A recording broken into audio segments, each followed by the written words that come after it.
ఏపీలో public private partnership ద్వారా medical కాలేజీల నిర్మాణంపై టీడీపీ వైసీపీ నేతల మధ్య డైలాగ్ వార్ సాగుతోంది. ప్రభుత్వ నిర్మాణాన్ని వైసీపీ అధినేత జగన్ తప్పుపట్టారు. అభివృద్ధిని అడ్డుకోవడానికి జగన్ ప్రయత్నిస్తున్నారని హోంమంత్రి అనిత విమర్శించారు.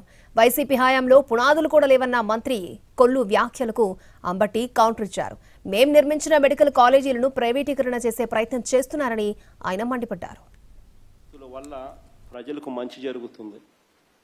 ఈ ఆస్తుల వల్ల ప్రజలకు జరిగే శాశ్వత మంచిని చంద్రబాబు నాయుడు తీసేసే ప్రయత్నం చేస్తా ఉన్నాడు. దీన్ని అడ్డుకునే కార్యక్రమంలో ప్రతి ఒక్కరూ కూడా ముందుకు రావాలని కోరుతా ఉన్నాం. అందరం కలిసికట్టుగా దీన్ని వ్యతిరేకించే కార్యక్రమం ఖచ్చితంగా చేస్తాం. ఇన్ని చేసినా కూడా పొరపాటున మీరు బరి తెగిస్తే మాత్రం ఒకటి చెప్తా ఉన్నా, ఎవరైనా టెండర్లలో పార్టిసిపేట్ చేయండి, ఎవరైనా రాండి, కానీ ప్రతి ఒక్కరికి వార్నింగ్ ఇస్తాను. రేపు పొద్దున మేము వచ్చిన తర్వాత రద్దు చేస్తాం, మళ్ళీ వెనక్కి తీసుకుంటాం.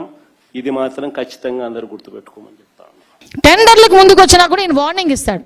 అంటే మీరు ఎవరు టెండర్లో పార్టిసిపేట్ చేయొద్దు అంటాడు, వచ్చిన వాళ్ళు బెదిరిస్తున్నారు. అంటే ఓవరాల్గా చెప్పాలంటే ఇక్కడ అభివృద్ధి జరగకూడదు అన్న ఒకే ఒక విషయంలో ఈరోజు ముందుకు తీసుకెళ్లే పరిస్థితి. మళ్ళీ చెప్తున్నా, పీపీపీ విధానం అంటే ప్రైవేట్ పరం కాదు, ఇది పబ్లిక్ ప్రైవేట్ పార్ట్నర్షిప్తో నడిచేవి. దీంట్లో మొత్తం ఆపరేషన్స్ అన్నీ కూడా గవర్నమెంటే చేసుకుంటుంది. కేవలం కన్స్ట్రక్షన్, ఇన్ఫ్రాస్ట్రక్చర్ డెవలప్మెంట్, అక్కడ అందులోని ఆపరేషన్స్ అంటే ఆపరేషన్స్ వేరు.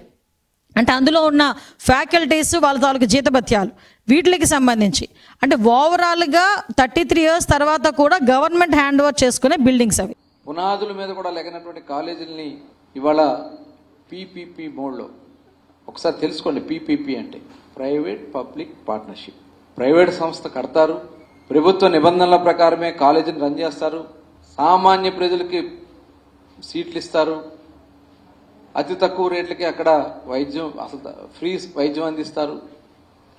ఇవన్నీ కూడా అక్కడ మెడికల్ సీట్స్ కూడా రాష్ట్రానికి పెరిగే అవకాశం ఉంది.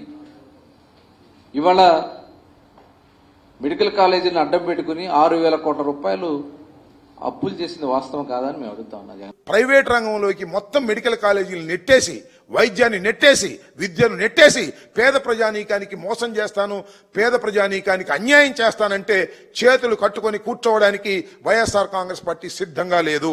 ఈ తరపున అయ్యా, ఇవాళ చంద్రబాబు నాయుడు గారు కష్టపడి వైఎస్ఆర్ కాంగ్రెస్ ప్రభుత్వంలో మెడికల్ కాలేజీలు నిర్మించి మెడికల్ కాలేజీల ద్వారా పేద ప్రజానీకానికి మేలు చేయాలని ప్రయత్నం చేస్తే మీరొచ్చి అమ్ముకునే కార్యక్రమం చేస్తున్నారు.